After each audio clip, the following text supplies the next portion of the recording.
بعد فاعوذ باللہ من الشیطان الرجیم بسم اللہ الرحمن الرحیم۔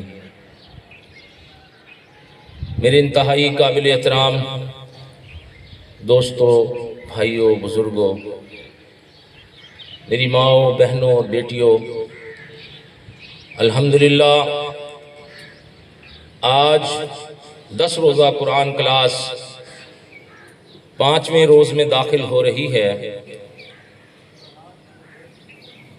ہم جماعت اسلامی تحصیل کیرول پکا کی طرف سے آپ تمام شرکاء کو دل کی عطا گہرائیوں سے مبارکباد پیش کرتے ہیں۔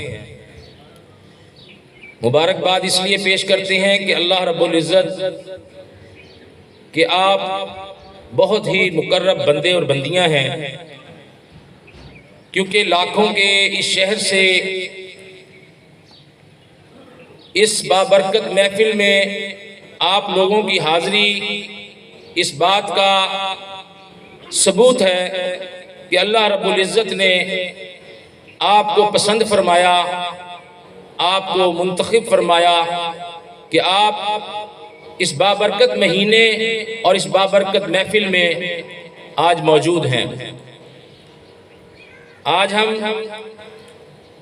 اپنے پروگرام کا باقاعدہ آغاز تلاوت کلام پاک سے کرتے ہیں۔ اعوذ باللہ من الشیطان الرجیم، بسم اللہ الرحمن الرحیم۔ وَيْلٌ لِكُلِّ هُمَزَةٍ لُمَزَةٍ الَّذِي جَمَعَ مَالًا وَعَدَّدَهُ يَحْسَبُ أَنَّ مَالَهُ أَخْلَدَهُ كَلَّا لَيُنبَذَنَّ فِي الْحُطَمَةِ وَمَا أَدْرَاكَ مَا الْحُطَمَةُ نَارُ اللَّهِ الْمُوقَدَةُ الَّتِي تَطَّلِعُ عَلَى الْأَفْئِدَةِ إِنَّهَا عَلَيْهِمْ مُؤْصَدَةٌ فی عمد ممددہ۔ صدق اللہ العظیم۔ تباہی ہے ہر اس شخص کے لیے جو منہ در منہ لوگوں پر طعن اور پیٹھ پیچھے برائیاں کرنے کا خوگر ہے، جس نے مال جمع کیا اور اسے گن گن کے رکھا۔ وہ سمجھتا ہے کہ اس کا مال ہمیشہ اس کے پاس رہے گا، ہرگز نہیں۔ وہ شخص تو چکنا چور کر دینے والی جگہ میں پھینک دیا جائے گا، اور تم کیا جانو کیا ہے وہ چکنا چور کر دینے والی جگہ؟ اللہ کی آگ خوب بھڑکائی ہوئی جو دلوں تک پہنچے گی، وہ ان پر ڈھانک کر بند کر دی جائے گی، اس حالت میں کہ وہ اونچے اونچے ستونوں میں گھرے ہوئے ہوں گے۔ میرے دوستوں، بھائیوں، بزرگوں، میری ماؤں، بہنوں اور بیٹیوں، گزشتہ روز ہمارے مہمان مربی ڈاکٹر مولانا انعام اللہ جامی صاحب، جن کا موضوع اقامت دین تھا، بہترین گفتگو فرما کر وہ یہاں سے رخصت ہوئے، اور آج ہمارے مہمان مربی محترم جناب ڈاکٹر طاہر احمد چودھری صاحب، امیر جماعت اسلامی ضلع لودرا ہیں، جن کا موضوع انفاق فی سبیل اللہ ہے۔ ان کے خطاب سے پہلے میں آپ کے سامنے ایک حدیث مبارکہ کا مفہوم پیش کرنا چاہتا ہوں۔ بسم اللہ الرحمن الرحیم۔ عن ابی ہریرہ قال قال رسول اللہ صلی اللہ علیہ وسلم قال اللہ تعالی انفقوا انفقوا علیکا۔ نبی کریم صلی اللہ علیہ وآلہ وسلم نے ارشاد فرمایا کہ اللہ تعالیٰ فرماتا ہے کہ تو میرے محتاج بندوں پر اور دین کے کاموں کو آگے بڑھانے کے لیے خرچ کر، میں تجھ پر خرچ کروں گا۔ تشریح تجھ پر خرچ کروں گا کا مطلب یہ ہے کہ آدمی جو کچھ اپنی کمائی میں سے خدا کے محتاج بندوں کی ضروریات اور دینی جد و جہد کے سلسلے میں خرچ کرتا ہے تو اس کا یہ پیسہ ضائع نہیں ہو جائے گا، بلکہ وہ اس کا بدلہ آخرت میں بھی پائے گا، اور یہاں بھی دنیا میں اس کے مال میں برکت ہوگی، اور آخرت میں جو کچھ اسے ملے گا اس کا اندازہ یہاں نہیں کیا جا سکتا۔ بخیل اصحاب ثروت کی ہلاکت۔ حضرت ابو ذر غفاری رضی اللہ تعالیٰ عنہ کہتے ہیں کہ نبی صلی اللہ علیہ وسلم کی خدمت میں حاضر ہوا۔ اس وقت آپ صلی اللہ علیہ وسلم کعبے کے سائے میں بیٹھے ہوئے تھے۔ جب آپ صلی اللہ علیہ وسلم کی نظر مجھ پر پڑی تو آپ صلی اللہ علیہ وسلم نے فرمایا وہ لوگ تباہ ہو گئے۔ میں نے کہا میرے ماں باپ آپ پر قربان، کون لوگ تباہ ہو گئے؟ آپ صلی اللہ علیہ وسلم نے فرمایا وہ تباہ و برباد ہو گئے جو مالدار ہونے کے باوجود خرچ نہیں کرتے۔ کامیاب صرف وہی ہوگا جو اپنی دولت لٹائے، سامنے والوں کو دے، پیچھے والوں کو دے اور بائیں جانب والوں کو دے۔ اللہ رب العزت مجھے آپ کو عمل صالح کی توفیق نصیب فرمائے اور اپنی حلال کمائی میں سے اللہ کی راہ میں خرچ کرنے کی توفیق نصیب فرمائے۔ میں بلا تاخیر دعوت دینا چاہتا ہوں ہمارے مربی مہمان محترم ڈاکٹر طاہر احمد چودھری صاحب امیر جماعت اسلامی کے وہ تشریف لائیں اور انفاق سبیل اللہ کے موضوع پر گفتگو فرمائیں اور ہمارے دلوں کو منور فرمائیں۔ محترم ڈاکٹر طاہر احمد چودھری صاحب امیر جماعت اسلامی ضلع لودھرا۔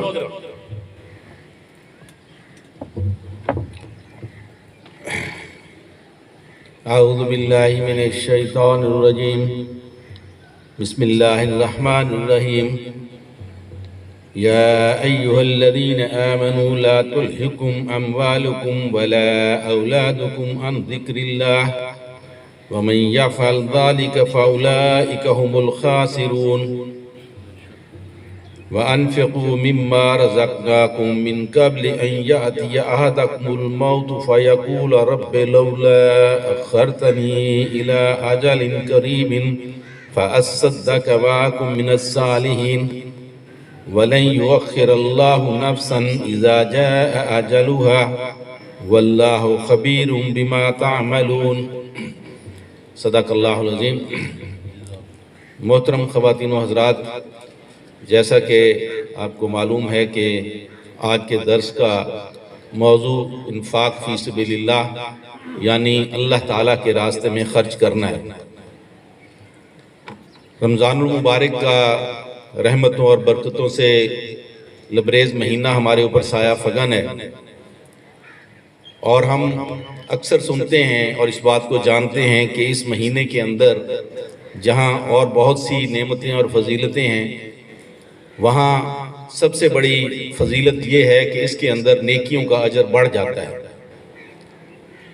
اللہ تعالیٰ ہر نیکی کا اجر عام طور پر معمول کے مطابق بھی 10 گنا بڑھا کر دیتا ہے، اور اس مہینے میں یہ اجر 70 گنا تک ہو جاتا ہے، اور اگر اسے 10 سے ضرب دیں تو گویا 700 گنا۔ تو جہاں ہماری دیگر نیکیوں کا اجر 700 گنا تک ہو جاتا ہے تو یقیناً اس میں شک نہیں ہے کہ جو مال ہم اللہ تعالیٰ کے راستے میں خرچ کریں گے اس کا اجر بھی 700 گنا، بلکہ اللہ تعالیٰ قرآن مجید میں فرماتا ہے کہ اس سے بھی بڑھا کر دیتا ہے اور اس کے خزانے میں کوئی کمی نہیں ہے۔ تو اس لیے ہمیں چاہیے کہ ہم جہاں دیگر نیکیوں کے اوپر اپنی توجہ صرف کرتے ہیں، نمازوں میں باقاعدگی، نماز تراویح کا اہتمام، تہجد کا اہتمام، تلاوت قرآن، دیگر ذکر و اذکار، تو وہاں ہم اللہ تعالیٰ کے راستے میں خرچ کرنے کے اوپر بھی پوری توجہ صرف کریں، کیونکہ باقی جتنی بھی نیکیاں ہم کریں گے، قرآن مجید کی تلاوت کریں گے، نمازیں ادا کریں گے، تہجد، ذکر و اذکار، ان ساری نیکیوں کا فائدہ ہماری اپنی ذات کو ہوگا اور دوسرا اس سے مستفید نہیں ہو سکے۔ دوسرا ہماری کس نیکی سے مستفید ہوگا؟ وہ ایک ہی نیکی ہے اور وہ ہے اللہ تعالیٰ کے راستے میں خرچ کرنا۔ اب اللہ تعالیٰ کے راستے میں خرچ کرنے کی اہمیت کیا ہے؟ تو جب ہم قرآن مجید کھولتے ہیں تو بالکل آغاز میں دیکھیں کہ اللہ تعالیٰ فرماتا ہے کہ الف لام میم ذالک الکتاب لا ریب فیہ ھدی للمتقین، کہ یہ وہ کتاب ہے جس میں کوئی شک نہیں ہے اور یہ متقین کے لیے ہدایت ہے۔ اور متقین کون ہیں یا ان کی کیا صفات ہیں؟ یا یوں کہیے کہ قرآن مجید سے ہدایت لینے کے لیے کن صفات کی ضرورت ہے، تو ان کا تذکرہ اللہ تعالیٰ نے فرمایا ہے، اور وہ 6 صفات ہیں۔ کیا ہیں؟ الذین یؤمنون بالغیب، کہ جو غیب پر ایمان رکھتے ہیں، وَيُقِيمُونَ الصَّلَاةَ، اور نماز قائم کرتے ہیں، وَمِمَّا رَزَقْنَاهُمْ يُنْفِقُونَ، اور اس رزق میں سے خرچ کرتے ہیں جو ہم نے انہیں دیا۔ اب دیکھیں کہ غیب پر ایمان لانے کا تعلق انسان کی دلی کیفیت سے، اس کا کوئی ظاہری اثر ہمیں محسوس نہیں ہوتا۔ تو جو اللہ پر ایمان لے آتا ہے، غیب پر ایمان لے آتا ہے، تو اس کا اظہار کس طرح سے ہوتا ہے؟ اس کا اظہار ہوتا ہے انسان کی نماز قائم کرنے سے۔ ایک شخص نے ابھی اسلام قبول کیا، ابھی اسے نماز نہیں آتی، ابھی اسے سورۃ فاتحہ نہیں آتی، ابھی اسے کوئی پتہ نہیں ہے کہ نماز کی رکعتیں کتنی ہیں، ظہر کا وقت ہو گیا ہے، اسے نماز میں کھڑا ہونا پڑا اس بات کا ثبوت دینے کے لیے کہ میں ایمان لے آیا۔ اگر وہ نماز کے لیے، یہ ضمنی بات ہے لیکن بہت اہم بات ہے، کہ اگر وہ نماز کے لیے کھڑا نہیں ہوتا تو اس کا مطلب ہے کہ اس کا دعویٰ ایمان جو ہے وہ سچا نہیں۔ اور پھر یہ نماز تو ہوگی اپنے لیے، نماز پڑھے گا، اس کا فائدہ انسان کی اپنی ذات کو ہوگا، تو اللہ کی مخلوق کے لیے کیا ہے، بندوں کے لیے کیا ہے؟ اللہ تعالیٰ فرماتا ہے کہ یہ جو مخلوق ہے، مخلوق خدا، یہ میرا کنبہ ہے۔ تو جس طرح ہر شخص اپنے کنبے کا لحاظ کرتا ہے، اس کا خیال کرتا ہے، اس کی ضروریات، تو اللہ تعالیٰ ہماری ضروریات کو پورا کرتا ہے، لیکن کس طریقے سے؟ انسانوں کے ذریعے سے۔ تو فرمایا کہ انسانوں کے لیے کیا ہے، تمہارے ایمان کا انسانوں کو کیا فائدہ ہوگا؟ وَمِمَّا رَزَقْنَاهُمْ يُنْفِقُونَ، جو رزق ہم نے تمہیں دیا ہے اس میں سے خرچ کرو۔ اب دیکھیں کہ آگے بھی مختلف جگہ کے اوپر جہاں اللہ تعالیٰ نے اپنے راستے میں خرچ کرنے کی ترغیب دلائی ہے، تو وہاں یہ فرمایا کہ یہ رزق ہم نے تمہیں دیا۔ اب انسان کو یہ غرہ ہے، اس کی یہ غلط فہمی ہے کہ میں نے اپنی چالاکی سے یہ رزق حاصل کیا، میں نے اپنی سمجھ سوچ سے، میں نے اپنے دماغ لڑانے سے، میں نے اپنی محنت سے، میں نے اپنی صلاحیت سے، اور میں نے اپنا وقت اور مال صرف کرنے سے یہ مال کمایا ہے۔ یہ انسان کو غلط فہمی ہوتی ہے۔ تو پھر وہ کہتا ہے کہ جس طرح حضور صلی اللہ علیہ وسلم نے فرمایا ہے، جس کا مفہوم ہے کہ انسان کہتا ہے میرا مال، میرا مال، میرا مال، یعنی حدیث کے الفاظ کا یہ ترجمہ ہے۔ انسان یعنی زبان حال سے اور زبان کال سے ہر وقت یہ کہتا رہتا ہے میرا مال، خرچ نہیں کرتا۔ تو حالانکہ اس کا تو وہی ہے کہ جو اس نے کھا کر ختم کر دیا، یا پہن کر پرانا کر دیا، یا اللہ کے راستے میں خرچ کر کے آگے کے لیے جمع اس کا مال تو وہی ہے۔ تو اگر انسان کے ذہن کے اندر یہ بات جاگزیں ہو جائے کہ یہ میرا مال نہیں ہے، یہ کس کا ہے؟ یہ اللہ کا ہے، اسی کا دیا ہوا ہے، وہ جس وقت چاہے چھین سکتا ہے، جس وقت چاہے محروم کر سکتا ہے۔ اور آپ نے بھی اپنی زندگی میں لوگوں کو راتوں رات امیر سے فقیر ہوتے ہوئے دیکھا ہوگا۔ یہ کوئی انہونی بات نہیں ہے، یہ ایسی بات نہیں ہے جو خواب و خیال کی بات ہو، یہ ہمارے سامنے کی باتیں ہیں۔ تو اس لیے انسان کے ذہن کے اندر، اس کے دل و دماغ کے اندر یہ تصور جاگزیں ہونا چاہیے کہ یہ مال میرا نہیں ہے، یہ اللہ کا ہے۔ تو جب یہ بات، یہ نظریہ اس کے ذہن کے اندر ہوگا کہ یہ مال میرا نہیں ہے، یہ اللہ کا ہے، تو پھر اللہ کے راستے میں خرچ کرنے میں اسے کوئی چیز مانے نہیں ہوگی۔ پھر اس کا ہاتھ جو ہے نا، وہ جس طرح اللہ تعالیٰ نے قرآن مجید میں فرمایا کہ تمہارا ہاتھ گردن سے بندھ جاتا ہے، جب اللہ کے راستے میں خرچ کرنے کی بات ہوتی ہے تو تمہارا ہاتھ جو ہے گویا گردن سے بندھا ہوگا، جیب میں ہاتھ ڈلتا نہیں ہے، ڈل جائے تو نکلتا نہیں۔ تو یہ بات ہمارے ذہن کے اندر جاگزی ہونی چاہیے کہ یہ مال ہمارا نہیں ہے، اللہ تعالیٰ کا مال ہے۔ اور پھر اللہ تعالیٰ آگے فرماتا ہے کہ مال کیوں خرچ کریں؟ اس کا جواب بھی اللہ تعالیٰ نے دیا۔ کیا ضرورت ہے کہ ہم مال اللہ تعالیٰ کے راستے میں خرچ کریں؟ فرمایا کہ وَأَنفِقُوا فِي سَبِيلِ اللَّهِ، اور اللہ تعالیٰ کے راستے میں خرچ کرو، وَلَا تُلْقُوا بِأَيْدِيكُمْ إِلَى التَّهْلُكَةِ، اس لیے کہ اپنے آپ کو ہلاکت سے بچاؤ، اپنے ہاتھ سے اس مال کو خرچ کرو تاکہ تم ہلاکت سے بچو۔ تو گویا اگر ہم ہلاکت سے بچنا چاہتے ہیں تو مال کو سنبھال کے نہ رکھیں، اپنا ہاتھ اپنی گردن سے نہ باندھ لیں، ہم اس کے اوپر جو ہے وہ سانپ بن کر نہ بیٹھ جائیں، اپنی ضروریات میں کھلے دل سے خرچ کریں۔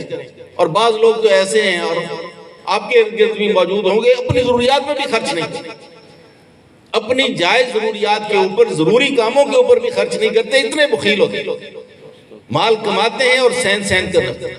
ابھی آپ نے تلاوت سنی ہے، وَيْلٌ لِكُلِّ هُمَزَةٍ لُمَزَةٍ الَّذِي جَمَعَ مَالًا وَعَدَّدَهُ، ہلاکت ہے اس شخص کے لیے کہ جو منہ در منہ تانزانی کرتا ہے، جب سامنے ہوتا ہے اپنے آپ کو بڑا سمجھتا ہے، اپنے آپ کو بڑا جناب علی وہ کوئی شے سمجھتا ہے، دوسروں کو حقیر سمجھتا ہے، یہی بندہ ایسے کام کرتا ہے۔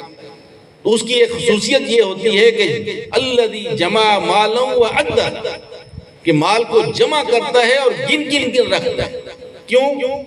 کہ وہ یہ سمجھتا ہے کہ یحسب ان مالہ اخلد، وہ یہ سمجھتا ہے کہ یہ مال ہمیشہ اس کے پاس ہے۔ یہ اسے بڑی غلط فہمی ہے، اسے مرنے کا تصور ہی نہیں، کبھی اس کے ذہن کے اندر یہ بات نہیں آتی، حالانکہ روز اپنے سامنے لوگوں کو مرتے ہوئے دیکھتا ہے، اس دنیا سے جاتے ہوئے دیکھتا ہے، ابھی اچھا بھلا تھا، ابھی ٹھیک ٹھاک تھا، صحت مند تھا، کوئی بیماری نہیں تھی، مرنے کا دور تک کوئی آثار نہیں تھے، اور پتہ چلا کہ نہیں ہے۔ اور بعض اوقات تو لوگوں کی موت کا اعلان ہوتا ہے تو بندہ سمجھتا ہے کہ میں نے شاید غلط سنا ہے، نام میں غلطی ہو گئی ہے، یا شاید کسی اور کی بات ہے، یا شاید میں اس بندے کو جانتا نہیں ہوں، بندے کو یقین نہیں آتا۔ اپنے خاندان میں بعض اوقات ایسی جو ہے وہ موت کی اطلاع ملتی ہے کہ بندہ بار بار پوچھتا ہے کہ کس کے بارے میں کہہ رہے، کس کا نام لے رہے، کون مر گیا ہے، یہ صورتحال ہوتی ہے۔ تو بندہ جو ہے وہ اس انداز سے جب مال کو بندہ اس کو یہی غلط فہمی جو ہے وہ انسان کو خرچ نہیں کرنے دیتی کہ یہ مال ہمیشہ میرے پاس رہے گا اور میرے جو ہے وہ کام آئے۔ لیکن یہی انسان ہے کہ جب یہ کیفیت ہوتی ہے، حضور صلی اللہ علیہ وسلم کا فرمان ہے، اس کا مفہوم ہے کہ انسان کو جب موت نظر آ رہی ہوتی ہے تو پھر وہ کہتا ہے کہ یہ فلاں کو دے دو، یہ فلاں کو دے دو، یہ فلاں کو دے دو، یہ فلاں کو دے دو۔ اب تمہارے کہنے کا کوئی فائدہ نہیں، اب تو یہ فلاں کا ہو گیا۔ فلاں کا تو تم اس وقت کہتے جب تمہارے پاس اختیار تھا، جب تمہیں اس مال کی ضرورت تھی، جب تمہارا اس مال کے اوپر کنٹرول تھا، اس وقت کہتے کہ یہ فلاں کو دے دو، یہ فلاں کو دے دو، یہ فلاں مسجد کو دے دو، یہ فلاں مدرسے کو دے دو، یہ فلاں یتیم کو دے دو، یہ فلاں مسکین کو دے دو، یہ فلاں جماعت اسلامی کو دے دو، یہ الخدمت کو دے دو۔ اس وقت تم کہتے، پھر اس کا فائدہ ہو۔ اب تو فلاں کا ہو گیا، اب تو یہ وارثوں کا ہے، اور وارث اس مال کے ساتھ کیا کریں گے؟ جن کے لیے چھوڑ کر جا رہے ہو اور جن کے لیے تم نے پتہ نہیں کس ذریعے سے کمایا، یہ بات بھی آپ ذہن میں رکھیں۔ یہ بات بھی ہم دیکھتے ہیں، کس کے لیے انسان کماتا ہے اور جمع کر کے رکھتا ہے، اولاد کے لیے، اور اولاد کی تربیت نہیں کی، اسے کوئی خوف آخرت جو ہے وہ نہیں دلایا، اسے اللہ تعالیٰ کے ساتھ تعلق اس کا قائم نہیں کیا، تو ایسی اولاد اس مال کے ساتھ کیا کرے گی؟ پھر ہم دیکھتے ہیں کہ وہ مہینوں اور ہفتوں کے اندر جو ہے وہ اس مال کو بننے لگا۔ اور پتہ نہیں ناجائز ذریعے سے لوگوں کا حق مار کے، اپنے بھائیوں کا حق مار کے، اپنے رشتہ داروں کا حق مار کے، غریبوں کے اوپر ظلم کر کے وہ مال کمایا تھا اور جمع کر کے رکھا تھا، اور اولاد نے دنوں اور مہینوں کے اندر جو ہے وہ اس کو ایک طرف جو ہے وہ لگا دیا۔ اور ظاہر ہے کہ جو ایسا مال پہلے جو اکٹھا کیا ہوگا، جو اس انداز سے، اس کا جواب دینا پڑے، اور پھر جب اولاد کی تربیت نہیں کی اس کا جواب دینا پڑے، اور پھر اولاد نے جو اس طرح سے اڑایا اور حرام کاموں میں خرچ کیا اس کا جواب دینا۔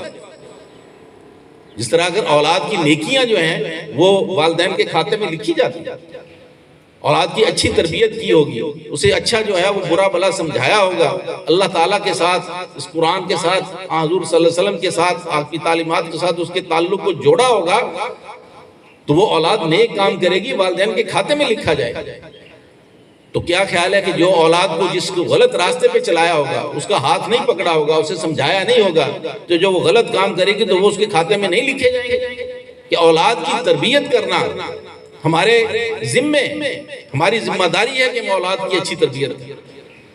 ایک شخص بڑا مالدار حضرت مولانا سید ابوالعلا مودودی رحمۃ اللہ علیہ کی خدمت میں حاضر ہوا، کہنے لگا حضرت مولانا صاحب 4 بیٹے ہیں، چاروں کو ایک ایک فیکٹری جو ہے وہ الاٹ کر دی، ایک ایک فیکٹری بنا کے چاروں کے حوالے کر دی ہے، آپ دعا کریں کہ اللہ تعالیٰ اس میں برکت دے۔ تو حضرت مولانا مودودی رحمۃ اللہ نے فرمایا کہ تم اپنی اولاد کے باپ ہو، باپ ہی رہو، خدا بننے کی کوشش نہ کرو، اس کے رب نہ بنو، کہ یہ تمہارا کام نہیں ہے کہ تم جو ہے وہ ان کے لیے سالوں کے لیے اور جو ہے ہمیشہ ہمیشہ کے لیے تم ان کے لیے جوڑ کر اور جمع کر کے ان کے حوالے کر کے جو تم سمجھو کہ میں نے پتہ نہیں کیا کارنامہ کر دی ہے۔ باپ کا کام، والدین کا کام اولاد کی تربیت کرنا۔ اگر تربیت اچھی ہوگی تو اس کے پاس نہیں بھی ہوگا تو وہ جو تربیت کی ہوگی، جو نے اخلاق اسے سکھائے ہوگے، اس کے نتیجے میں وہ مال بھی اکٹھا کر لے گا، مال بھی جمع کر لے گا۔ لیکن اگر تربیت اچھی نہیں ہوگی تو تمہارے مال کو بھی کھو کھاتے میں ڈال دے گا، دنوں اور ہفتوں کے اندر اسے اڑا دے گا۔ تو اس لیے اللہ تعالیٰ کے راستے میں خرچ کرنے کی مثال کیا دی ہے اللہ تعالیٰ نے، اس کو بھی آپ سن لیں۔ یقیناً آپ پہلے بھی سنتے ہوں گے، یہ تذکیر اور یاد دہانی ہے یہ پروگرام، ایسی بات نہیں ہے کہ یہ چیزیں آپ کے علم میں نہیں ہیں۔ فرمایا کہ اللہ تعالیٰ کے راستے میں خرچ کرنے کی مثال کیسی ہے؟ مثل الذین ينفقون اموالهم فی سبیل اللہ، اللہ تعالیٰ کے راستے میں مال خرچ کرنے کی مثال ایسی ہے کمثل حبۃ، جس طرح ایک دانہ بویا، کمثل حبۃ انبتت 7 سنابل، اور اس میں سے 7 بالیں نکلیں، فی کل سنبلۃ 100 حبۃ، اور ہر بال میں 100 دانے۔ ایک دانہ بویا، اس میں سے 7 بالیں نکلی، اور ہر بال میں 100 دانے، کتنے ہو گئے جی؟ 700۔ یعنی اللہ تعالیٰ ایک عملی مثال دے کر، ایک محسوس مثال دے کر ہمیں فرما رہا ہے، ہمیں بتا رہا ہے کہ اللہ تعالیٰ کے راستے میں خرچ کرنے کا اجر کیا ہے۔ یہ چھلی جسے ہم کہتے ہیں، آپ دیکھتے ہیں نا، ایک دانے کی پیداوار ہے، تو ایک ٹانڈے کے اوپر کتنی ہوتی ہے، اور ہر ایک میں آپ دانے گن سکتے ہیں، گنے تو شاید میرے خیال 100 سے بھی زیادہ نکلتے۔ تو یہ اللہ تعالیٰ کے راستے میں، اور پھر فرماتا ہے واللہ یضاعف لمن یشاء، اور اللہ تعالیٰ اس سے بھی بڑھا سکتا ہے، اس کے خزانے میں تو کوئی کمی نہیں، اس کے تو کوئی رکاوٹ نہیں ہے، وہ جتنا مرضی بڑھا کر دے دے، کوئی اس سے پوچھنے والا ہے؟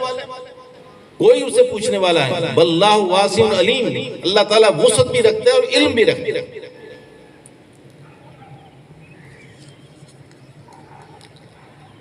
تو یقیناً اس بارے میں ہمیں اب کوئی شک و شبہ نہیں ہے کہ ہم اللہ تعالیٰ کے راستے میں خرچ کریں گے تو اس کے نتیجے میں ہمیں کس انداز سے اللہ تعالیٰ بڑھا چڑھا کر دے گا۔ اللہ تعالیٰ کی کتاب سے میں آپ کے سامنے یہ ساری مثالیں پیش کر رہا ہوں۔ تو اس لیے آج ہمارے پاس وقت، آج ہمیں اللہ تعالیٰ نے مال دیا ہے، جسے جتنا دیا ہے، جسے تھوڑا دیا ہے وہ تھوڑا خرچ کرے۔ اب جسے تھوڑا دیا ہے، اللہ تعالیٰ فرماتا ہے کہ میں بعض لوگوں کو ناپ تول کر دیتا ہوں، میں انہیں جو ہے وہ گنا چنا دیتا ہوں، اور بعض کو جو ہے وہ بہت جو ہے وہ کھلا رزق دیتا ہوں۔ اور یہ ساری مثالیں ہمارے سامنے موجود ہیں، اور شاید ہم بھی اسی میں سے، ہم میں سے کسی کا جو رزق جو ہے وہ بڑا نپا تلا ہے، اور کسی کو اللہ تعالیٰ نے بہت وسیع رزق دیا ہے۔ لیکن جسے جتنا دیا ہے وہ اس حساب سے خرچ کر، وہ اس ریشو سے خرچ کر، وہ اس نسبت سے خرچ کر۔ اللہ تعالیٰ کہتا ہے میں مال کی مقدار نہیں دیکھتا، میں اس نیت کو دیکھتا ہوں کہ جس نیت کے ساتھ انسان جو ہے وہ خرچ کر۔ اور وہ مثال تو ہم بہت دفعہ سن چکے ہیں کہ غزوہ تبوک میں جب حضور صلی اللہ علیہ وسلم نے مال طلب کیا تو حضرت ابوبکر صدیق رضی اللہ تعالیٰ عنہ اپنے گھر کا سارا مال لے آئے، حضرت عمر رضی اللہ تعالیٰ عنہ نے گھر کا سارا مال اکٹھا کیا، 2 حصے کیے، آدھا گھر دیا، آدھا حضور صلی اللہ علیہ وسلم کی خدمت میں لے آئے۔ اسی طرح دیگر صحابہ کی بہت سی مثالیں، اور ایک صحابی جن کے پاس دینے کے لیے کچھ نہیں تھا، انہوں نے ساری رات ایک یہودی کا کنواں چلایا، اور جو کھجوریں اس کے جو ہے وہ اس کے عوض میں ملی وہ آدھی گھر دی، آدھی حضور صلی اللہ علیہ وسلم کی خدمت میں پیش کی، اور ڈرتے ہوئے ایسے جو ہے وہ شرماتے ہوئے لے کر آ رہے ہیں۔ حضور صلی اللہ علیہ وسلم نے کھجوریں لے کے سارے ڈھیر کے اوپر پھیلا دیا کہ ان کا یہ جو ہے وہ مقام اور مرتبہ ہے۔ تو اس لیے ہمیں اس بات میں نہیں شرمانا چاہیے کہ ہمارے پاس تھوڑا ہے تو میں تھوڑا خرچ کروں گا۔ اللہ تعالیٰ کی کسی کو دکھانے کے لیے خرچ نہیں کرنا۔ کس کے لیے خرچ کرنا ہے؟ اللہ تعالیٰ کے لیے خرچ کرنے، اور وہ دیکھ رہا ہے، وہ میری مالی کیفیت کو بھی جانتا ہے، میری وسعت کو بھی جانتا ہے، اور اسے پتہ ہے کہ یہ بندہ جو ہے وہ کس نیت کے ساتھ خرچ کر رہا ہے۔ تو اب فرمایا جو آیت میں نے آپ کے سامنے آغاز میں تلاوت کی تھی اس کی طرف آتے ہیں۔ اس میں آپ دیکھیں کہ گویا ایک بڑا یعنی اللہ تعالیٰ نے بڑے عجیب انداز میں انسان کو متوجہ کیا ہے اپنے راستے میں خرچ کرنے کے لیے۔ پہلی بات تو یہ فرمائی کہ یا ایھا الذین آمنوا لا تلھکم اموالکم ولا اولادکم عن ذکر، کہ تمہاری مال اور تمہاری اولاد اور تمہارا مال تمہیں اللہ کے ذکر سے جو ہے وہ نہ روک دے اور تمہیں ہلاک نہ کرے۔ دیکھیں میں اکثر کہا کرتا ہوں کہ اور ہمارا یہ مشاہدہ ہے کہ انسان اپنے لیے اتنے گناہ نہیں کرتا جتنے اپنی اولاد کے لیے۔ خود جو ہے وہ انسان مشکل میں وقت گزار لیتا ہے، اپنے اوپر جو ہے وہ مصیبت جھیل لیتا ہے، لیکن وہ چاہتا ہے کہ میری اولاد کے اوپر جو ہے وہ اسے تتی ہوا نہ لگے، میری اولاد کو جو ہے وہ کوئی دکھ نہ پہنچے، میری اولاد کے اوپر جو ہے وہ کوئی کڑا وقت نہ آئے۔ تو اس کے لیے وہ کیا کرتا ہے؟ حرام کماتا ہے، رشوت لیتا ہے، سودی کاروبار کرتا ہے، لوگوں کے حق مارتا ہے اپنی اولاد کے لیے۔ تو یہ مال اور اولاد اگر اس انداز سے مال کمایا جائے گا اور اس طرح اولاد کے اوپر خرچ کیا جائے گا تو یہ ہلاکت کا سبب بنے گا۔ وَمَن يَفْعَلْ ذَلِكَ فَأُولَٰئِكَ هُمُ الْخَاسِرُونَ، جو لوگ اس طرح کا کام کریں گے تو وہ خسارے میں رہنے والے ہیں۔ اور پھر فرمایا کہ وَأَنفِقُوا مِمَّا رَزَقْنَاكُمْ، اور اللہ تعالیٰ کے راستے میں خرچ کرو اس رزق میں سے۔ یہاں بھی اللہ تعالیٰ نے فرمایا وَمِمَّا رَزَقْنَاكُمْ، اس رزق میں سے جو ہم نے تمہیں دیا۔ تو پہلی بات تو یہ انسان کو جو ہے وہ بار بار میں عرض کر رہا ہوں کہ یہ دل و دماغ میں ہمیں بٹھا لینی چاہیے کہ یہ مال ہمارا نہیں ہے، اس کے کمانے میں ہماری کسی جو ہے وہ چیز کو کوئی دخل نہیں۔ ہم دیکھتے ہیں ایک بندہ سارا دن جو ہے وہ انگیج ہوتا ہے اور شام کو اسے 1000 روپیہ ملتا ہے، سارا دن مشقت کرتا ہے، خون پسینہ جو ہے وہ ایک کرتا ہے، اور ایک بندہ جو ہے وہ کرسی میز کے اوپر ایئر کنڈیشن کمرے میں بیٹھا ہے اور جناب علی دستخط کرتا جا رہا ہے اور لاکھوں کماتا جا رہا ہے۔ ایسا ہے یا نہیں ہے؟ ہماری اپنی آنکھوں سے دیکھتے یا نہیں دیکھتے؟ اللہ تعالیٰ کی تقسیم ہے، یہ نہیں ہے کہ یہ ناانصافی ہے، یہ ناانصافی نہیں ہے، یہ اللہ تعالیٰ کا نظام ہے کہ وہ اس انداز سے جو ہے وہ لوگوں کو نوازتا ہے، اور اس انداز سے جو ہے وہ ہر بندے کو اس نے جو ہے وہ اس کے ایک مقام اللہ تعالیٰ نے طے کیا، اس کے مطابق اسے دیتا ہے۔ تو اس لیے یہ بندہ یہ سمجھے کہ یہ مال جو ہے یہ میری محنت ہے، یہ میری عقل ہے، یہ میری جناب علی کوئی چالاکی ہے، ایسی بات نہیں ہے۔ تو فرمایا کہ جو رزق ہم نے تمہیں دیا ہے اس میں سے خرچ کرو، من قبل ان یاتی احدکم الموت، اس سے پہلے کہ تم میں سے کسی کو موت کا بلاوا، اور جب آ جائے گا بلاوا، اگلی بات آپ سنیں جو زیادہ اہم ہے اور جو زیادہ قابل غور ہے، فَيَقُولَ رَبِّ لَوْلَا أَخَّرْتَنِي إِلَىٰ أَجَلٍ قَرِيبٍ، یا اللہ تو نے مجھے کیوں نہ مہلت دی کہ میں تیرے راستے میں خرچ کرتا۔ جب موت کا فرشتہ جو ہے وہ نظر آ رہا ہوگا، جب موت سامنے جو ہے وہ نظر آ رہی ہوگی، اور جب انسان کو یہ یقین ہو جائے گا کہ اب میں موت سے بچ نہیں سکتا۔ ویسے تو ہمیں جو ہے وہ عام طور پہ ہم بھی جو ہے وہ سمجھتے ہیں کہ موت کی طرف ہمارا اتنا دھیان نہیں ہوتا، اور ہم سمجھتے ہیں کہ ابھی تو ہمیں بہت کچھ کرنا ہے، ابھی تو میں جوان ہوں، اور ابھی تو جو ہے وہ میں نے بڑے پروجیکٹ شروع کر رکھے ہیں، اور ابھی تو میری جو ہے وہ بڑی لمبی چوڑی لائبلٹیز ہیں، ابھی تو بچوں کی تعلیم ہے، ابھی تو ان کی شادی کرنی ہے، ابھی تو انہیں کسی منصب پہ پہنچانا ہے، اور انسان اس کی پلاننگ کرتا رہتا ہے۔ لیکن جب موت سامنے نظر آ جائے گی اور انسان کو پتہ چل جائے گا کہ اب میں بچ نہیں سکتا، تو پھر اس وقت وہ کیا کہے گا؟ اللہ تعالیٰ فرما رہے ہیں اس وقت وہ کہے گا زبان حال سے یا زبان قال سے، فَيَقُولَ رَبِّ لَوْلَا أَخَّرْتَنِي إِلَىٰ أَجَلٍ قَرِيبٍ، یا اللہ تو نے کیوں نہ مجھے مہلت دی کہ میں تیرے راستے میں خرچ کرتا، فَأَصَّدَّقَ وَأَكُن مِّنَ الصَّالِحِينَ، کہ میں صدقہ کرتا اور صالح لوگوں میں شامل ہوتا۔ اب علماء یہاں فرماتے ہیں کہ یہ بندہ اس وقت یہ بات کیوں کہے گا کہ میں صدقہ کرتا، یہ کیوں نہیں کہتا کہ میں نماز پڑھتا، میں نے نمازیں نہیں پڑھی، ساری زندگی نماز کے قریب نہیں، مسجد کے پاس سے بھی نہیں گزرا، یا اللہ مجھے مہلت دیتا میں نماز پڑھتا، میں تیرے آگے سجدے کرتا، میں ماتھا اور ناک تیرے آگے رگڑتا، میں حج کر لیتا، اتنا پیسہ تھا میرے پاس، اتنا کاروبار تھا، حج نہیں کیا، میں حج کر لیتا، میں جہاد کرتا۔ نہیں کہا، کیا کہا؟ فَأَصَّدَّقَ، کہ میں صدقہ کرتا۔ کیوں یہ بات کہے گا؟ علماء یہ کہتے ہیں کہ جو مال اس نے جمع کر کے رکھا ہوگا نا، جمع مالوں معددہ، یہ جو مال جمع کر کے رکھا ہوگا تو اس کے ڈھیر اس کے سامنے لگائے گا، وہ سونا، وہ چاندی، وہ باغات، وہ جناب علی فیکٹریاں، وہ جو کچھ بھی ہوگا اس کے سامنے لائے گا۔ اب وہ دیکھے گا کہ میں تو مر رہا ہوں اور یہ مال سارے کا سارا یہاں موجود ہے، اور مجھے ساری زندگی میں نے اللہ کے راستے میں خرچ نہیں کیا۔ اس وقت اسے یہ بات کی سمجھ آئے گی کہ یہ تو مجھے اللہ کے راستے میں خرچ کرنا چاہیے تھا، آگے جو کچھ پیش آنا ہے وہ بھی اسے نظر آ رہا ہوگا، تو اس وقت وہ یہ بڑی حسرت کے ساتھ یہ کہے گا کہ فَأَصَّدَّقَ وَأَكُن مِّنَ الصَّالِحِينَ، کہ میں اس مال کو تیرے راستے میں صدقہ کر دے۔ وہی بات کو جو حضور صلی اللہ علیہ وسلم نے فرمایا کہ انسان کہے گا جب موت سامنے نظر آ رہی ہوگی، یہ اس کو دے دو، یہ اس کو دے دو، یہ اس کو دے دو، اب کوئی فائدہ نہیں ہے یہ کہنے کا، اس وقت اپنے ہاتھ سے دیتے جب تمہارے پاس اختیار تھا، اس وقت چیک کے اوپر دستخط کرتے کہ جاؤ یہ فلاں مسجد کو دے دو، جاؤ یہ فلاں مدرسے کو دے دو، یہ میرے ارد گرد اتنے یتیم ہیں، یہ مسکین ہیں، ان کو دے دو، اس وقت کہتا، پھر وہ کام آتا۔ اور اس بات میں بھی کوئی شک و شبہ نہیں ہے کہ جو کچھ بھی خرچ کریں گے وہ اللہ تعالیٰ کے یہاں موجود پائیں گے۔ اس کا بھی ذکر اللہ تعالیٰ فرما رہا ہے، اور اللہ تعالیٰ کیا فرما رہا ہے یہ دیکھیں، یہ بڑی عجیب بات ہے۔ وَأَقِيمُوا الصَّلَاةَ وَآتُوا الزَّكَاةَ وَأَقْرِضُوا اللَّهَ قَرْضًا حَسَنًا، کہ نماز قائم کرو اور زکوٰۃ دو۔ اور یہ بھی آپ دیکھیں کہ یہ یہاں ضمنی ایک نقطہ کہ جہاں بھی اللہ تعالیٰ نے نماز قائم کرنے کا ذکر کیا ہے وہاں اکثر و بیشتر جگہ پہ زکوٰۃ ادا کرنے کا ہے، زکوٰۃ کا نظام قائم کرنے کا۔ نماز اپنے لیے، نماز میری فلاح کے لیے، اور زکوٰۃ عوام کی فلاح کے لیے، غریبوں کی فلاح کے لیے، یتیموں کے لیے، مسکینوں کے لیے، اللہ کے راستے میں اللہ کے دین کو سربلند کرنے والوں کے لیے۔ تو اللہ تعالیٰ کیا کہہ رہے ہیں؟ اقرضوا اللہ قرضا حسنا، کہ مجھے قرض دو، قرض حسنا۔ کیا کروں گا؟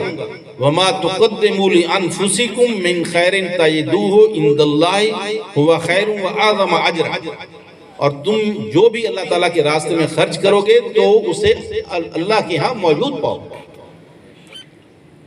یعنی اس یقین کے بغیر تو انسان خرچ کر ہی نہیں سکتا۔ یہ یقین ہوگا کہ میں جو خرچ کروں گا اسے اللہ کے ہاں موجود پاؤں، یہ یقین ہوگا تو انسان اللہ تعالیٰ کے راستے میں خرچ کرے گا۔ اور ایک اور جگہ پہ اللہ تعالیٰ نے اسی طرح سے قرض حسنا کا ذکر کیا، تو اس وقت یہودی مدینہ کے اندر وہ تو ہر بات کے اوپر ٹھٹھا مذاق اور اسے جو ہے وہ بنا لیتے تھے، اعتراض کی ایک بنا بنا لیتے تھے، تو ہنسنے لگے، یہودی ہنسنے لگے، کہنے لگے اللہ فقیر ہو گیا، مسلمانوں کو اللہ فقیر ہو گیا، کہتا مجھے قرض دو۔ تو اللہ تعالیٰ کی آپ یہ دیکھیں کہ کس انداز سے جو اپنے بندوں سے مانگتا ہے، یہ انداز بھی دیکھیں۔ وہ اس کی مثال ایسے کہ جیسے چھوٹا سا بچہ ہے، ہر کسی کو پیارا لگتا ہے، باپ کو بھی بڑا پیارا ہوتا ہے، اسے بسکٹ دے دیتا ہے، بچہ کھا رہا ہے، مجھے بھی دو، وہ اس کے منہ میں ڈال دیتا ہے، خوش ہو کے لوگوں کو بتاتا ہے، دیکھو جی میرے بچے نے میرے منہ میں ڈال دیا، دیکھو جی میرے بچے نے کس طرح سے مجھے بسکٹ دے دی، وہ بھی تو نے تو دیا تھا۔ تو اللہ تعالیٰ کی مثال بالکل ایسے کہ اپنے ہاتھ سے بندوں کو دیتا ہے، اور پھر کہتا ہے، صرف یہی نہیں کہتا کہ خرچ کرو اور خوش ہوتا ہے، بلکہ کہتا ہے مجھے قرض دو۔ اس سے بڑی کوئی بات ہو سکتی ہے؟ اس سے ہمارے اعزاز کی، انسانوں کے اعزاز کی، اس سے کوئی بڑی بات ہو سکتی ہے کہ جو بار بار کہہ رہا ہے کہ اس رزق میں سے خرچ کرو جو میں نے تمہیں دیا ہے، اور پھر کہتا ہے یہ میرے لیے ذمہ قرض ہے، اور پھر کہتا ہے کہ میں اسے نہ صرف اصل واپس کروں گا بلکہ اسے بڑھا چڑھا کر واپس کروں گا۔ اس کے بعد بھی اگر جو ہے وہ اللہ تعالیٰ کے راستے میں خرچ کرنے کا داعیہ ہمارے اندر پیدا نہ ہو تو پھر ہم جیسا بدقسمت اور کون ہو سکتا ہے؟ آپ ذرا سوچیں۔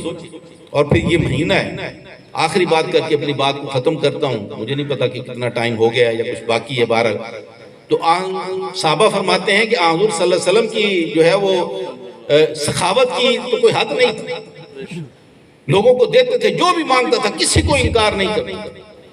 حتیٰ کہ ایک صحابی نے ایک دفعہ خود کسی نے آپ کو ایک یمنی چادر دی، جس طرح سے مجھے یاد ہے، تو آپ نے وہ اولڈی بہت خوبصورت تھی، بہت قیمتی تھی، اتنے میں ایک صحابی نے آگے یا رسول اللہ یہ مجھے دے دے، اتار کے اسی کو اسے دے۔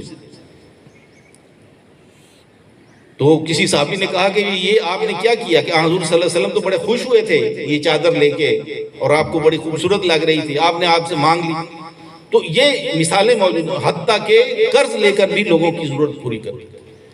لیکن صحابہ یہ فرماتے ہیں کہ جب رمضان کا مہینہ آتا تھا نا تو حضور صلی اللہ علیہ وسلم کی کیفیت یہ ہوتی ہے جیسے تیز ہوا چلتی ہے، تیز ٹھنڈی بڑی خوشگوار ہوا چلتی ہے، اس طرح سے حضور صلی اللہ علیہ وسلم کی یہ کیفیت ہو جاتی ہے۔ تو حضرات محترم، اس موضوع کو پیش کرنے کا مقصد یہی ہے کہ ہمارے پاس موقع ہے، ویسے تو ظاہر ہے کہ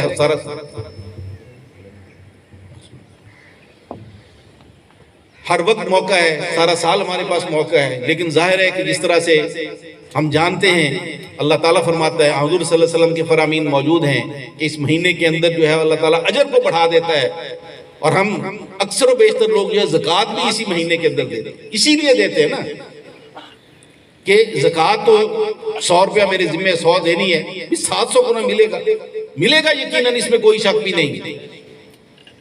تو اس مہینے کے اندر جو ہے وہ ہمارے پاس یہ موقع موجود ہے، اللہ تعالیٰ نے ہمیں صحت بھی دی ہے، اللہ تعالیٰ نے ہمیں پیسہ بھی دیا ہے، جتنا کسی کو دیا ہے، اور جو صاحب نصاب ہیں جنہیں اللہ تعالیٰ نے زکوٰۃ دینے کی جو ہے وہ صلاحیت دی ہے، صدقہ فطر دینے کی صلاحیت اللہ تعالیٰ نے اسے دی ہے، تو وہ اللہ تعالیٰ کے راستے میں خرچ کریں۔ اور پھر خرچ کہاں کریں؟ ہمارے ارد گرد یتیم، مسکین، بیوہ بہت سے لوگ موجود ہیں، یقیناً ان کا حق ہے، لیکن اس کے ساتھ ساتھ میں یہ عرض کروں گا، جو میرا ویژن ہے، جو میں سمجھتا ہوں، اور میرے پاس اس کے لیے ایک دلیل موجود ہے کہ سب سے بہترین خرچ، سب سے جو بہترین اعلیٰ خرچ ہے وہ کون سا ہے؟ جو اللہ تعالیٰ کے دین کو سر بلند کرنے کے لیے خرچ کرے۔ کیوں؟ میرے پاس یہ دلیل ہے۔ اللہ کا دین سر بلند ہوگا، اللہ کے دین کے مطابق اس زمین کا نظام ہوگا، اس دنیا کا نظام اللہ تعالیٰ کے نظام کے مطابق ہوگا، تو وہ ہم نے دیکھا ہے تاریخ میں کہ لوگ زکوٰۃ خیرات لے کے پھر رہے تھے، لینے والا کوئی نہیں ہوتا۔ آج ہم کہتے ہیں کہ یہ یتیم ہے، یہ مسکین ہے، یہ بیوہ ہے، یہ محروم ہے، یہ مریض ہے، فلاں ہے، اس کی فکر ہمیں کرنی ہے۔ اس کی فکر کس کو کرنی چاہیے؟ حکومت کو کرنی چاہیے، ریاست کو کرنی چاہیے، وہ اس کی ذمہ دار ہے۔ کہتے ہیں نا ریاست ماں کی طرح ہوتی ہے، تو ماں تو ہر بچے کی ضرورت کا خیال کرتی ہے۔ حتیٰ کہ ہمارے دین کے اندر کیا ہے کہ ایک نوجوان ہے، شادی کی عمر کو پہنچ گیا ہے، وسائل نہیں ہے، ریاست کا کام ہے کہ اس کی شادی کرائے، اسے وسائل فراہم کرے تاکہ وہ ادھر ادھر منہ نہ مارے، تاکہ وہ جھک نہ مارے، اس کی شادیوں حلال طریقے سے اپنی ضرورت کو پورا کرے۔ ریاست کی ذمہ داری ہے۔ نوجوان بے روزگار ہے، کس کی ذمہ داری ہے؟ ریاست کی ذمہ داری اسے روزگار فراہم کرے۔ تو اگر اللہ تعالیٰ کے دین کو بالادست کرنے کے لیے، اسے سر بلند کرنے کے لیے، اسے غالب کرنے کے لیے اگر ہم خرچ کریں گے، اس کے نتیجے میں اللہ کا دین غالب ہو جائے گا، اللہ کا دین جو ہے وہ نافذ ہو جائے گا، تو ہمیں یتیموں سے، مسکینوں سے، بیواؤں کی ہم خبرگیری سے ہم سب بے نیاز ہو جائیں گے۔ ایسا ہے یہ نہیں؟ آج ہمیں ان کی فکر ہے، کرنی پڑ رہی ہے، کرنی چاہیے۔ کہ کوئی ریاست نہیں پوچھ رہی انہیں. لوگ مر رہے ہیں، علاج کے بغیر مر رہے ہیں، لوگ جو ہے روزگار کی وجہ سے مر رہے ہیں، خودکشیاں کر رہے ہیں. ریاست کو فکر نہیں ہے. ہمیں اور مجھے اور آپ کو اس کی فکر کرنی ہے، لیکن اس کے ساتھ ساتھ ہم اللہ تعالیٰ کے دین کی سربلندی کے لیے جو کام ہو رہا ہے، اور الحمدللہ، اور اس بارے میں ہمیں بلا جھجک ہم یہ کہتے ہیں کہ جماعت اسلامی الحمدللہ یہ کام کر رہی ہے. الخدمت کے پلیٹ فارم سے یہ کام ہو رہا ہے. تو اس راستے کے اندر، اور پھر آج کے حالات میں خاص طور پہ کشمیر کے مسلمانوں کی صورتحال آپ کے سامنے، کس طرح سے وہاں جو ہے وہ ایک جیل کی شکل ہے. کشمیر بھی اور اسی طرح غزہ بھی اور فلسطین بھی ایک جیل ہے جس کے اندر جو ہے وہ لوگ محصور ہیں لاکھوں کی تعداد کے اندر. ان کی سرپرستی، اور غزہ کے اندر آج جو ہے وہ تعمیر نو کا جو کام ہو رہا ہے، الحمدللہ جماعت اسلامی الخدمت اپنے جو ہے سابقہ کردار کی طرح آج بھی اس میں پیش ہے. وہاں کیمپ لگ گئے ہیں، وہاں جناب سامان جا رہا ہے، وہاں لوگوں کی بحالی کے لیے کام ہو رہا ہے. تو اپنے ارد گرد کے لوگوں کا بھی خیال کریں، جماعت اسلامی کے بیت المال کو بھی مضبوط کریں، اور کشمیر اور فلسطین کے ان مظلوم لوگوں کے لیے بھی مداد ہم مقرر کر لیں کہ جس کے پاس جتنا ہے ان میں سے ایک حصہ مقرر کر کے، جس کے پاس تھوڑا ہے وہ تھوڑا دے، جس کے پاس زیادہ ہے وہ زیادہ دے، لیکن ساری مداد کے اندر ہم خرچ کریں گے تو انشاءاللہ اللہ کا دین پاکستان کے اندر بلکہ پوری دنیا کے اندر نافذ ہو جائے گا. ہمیں سارے غریبوں، یتیموں، مسکینوں، ساری جو ہے وہ ان کی سرپرستی سے ہمیں جو ہے وہ ہم اس سے فارغ ہو جائیں گے، کیونکہ ریاست ان کی ذمہ دار ہوگی. اور آج کے دور کے اندر جب لوگ محروم ہیں، ہم جتنی ان کی جو ہے وہ ہیلپ کر سکتے ہیں، جتنی ان کی مدد کر سکتے ہیں وہ مدد کریں. تو انشاءاللہ اس کے نتیجے میں جس طرح کے آیات کی روشنی میں نے آپ کو بتایا، اللہ تعالیٰ کا وعدہ ہے کہ وہ ہمیں بڑھا چڑھا کر دے گا. اور اس وقت انسان یہ افسوس کرے گا کہ میں نے 10 خرچ کیے تھے، 100 کیوں نہ خرچ کر. مجھے آج جو ہے جب ضرورت ہے تو بڑھا چڑھا کر جو ہے وہ مجھے ملتے، اور میرا مرتبہ اور میرا مقام جو ہے جنت کے اندر اور بھی بلند ہوگا. اللہ تعالیٰ سے دعا ہے کہ اللہ تعالیٰ ہمیں اپنے راستے کے اندر کھلے دل کے ساتھ اور پوری یکسوئی کے ساتھ اور پوری شرعی صدر کے ساتھ خرچ کرنے کی توفیق عطا فرمائے. وآخر دعوانا الحمدللہ رب العالمین. الحمدللہ رب العالمین والصلاة والسلام علی رسول اللہ. ربنا آتنا فی الدنیا حسنۃ وفی الآخرۃ حسنۃ وقنا عذاب النار. رب اغفر وارحم وانت خیر الراحمین. اللہم اغفر للمؤمنین والمؤمنات الاحیاء منهم والاموات. یا اللہ اس مبارک مہینے کے صدقے، ان مبارک ساتوں کے صدقے، اس مبارک کتاب کے صدقے، یا اللہ ہماری تمام ضروریات کو پورا فرما. یا اللہ ہمارے مسائل کو حل فرما. یا اللہ ہمارے گھروں میں برکت عطا فرما. یا اللہ ہمارے رزق میں وسعت عطا فرما. یا اللہ ہمارے جان، مال، آل، اولاد، ہمارے کاروبار میں برکت عطا فرما. یا اللہ پاکستان کے اندر جو ہے وہ امن و امان عطا فرما. یا اللہ اپنے دین کا غلبہ فرما. یا اللہ کشمیر اور فلسطین کے مسلمانوں کی مدد فرما. یا اللہ غیب سے ان کی مدد فرما. یا اللہ انہیں ہندوؤں کے، مشرکوں کے اور یہودیوں کے ظلم سے نجات عطا فرما.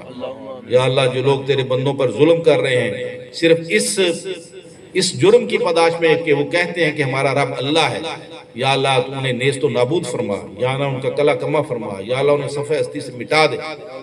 یا اللہ مسجد اقصیٰ کو بادیاب فرما. یا اللہ فلسطین کو آزادی عطا فرما.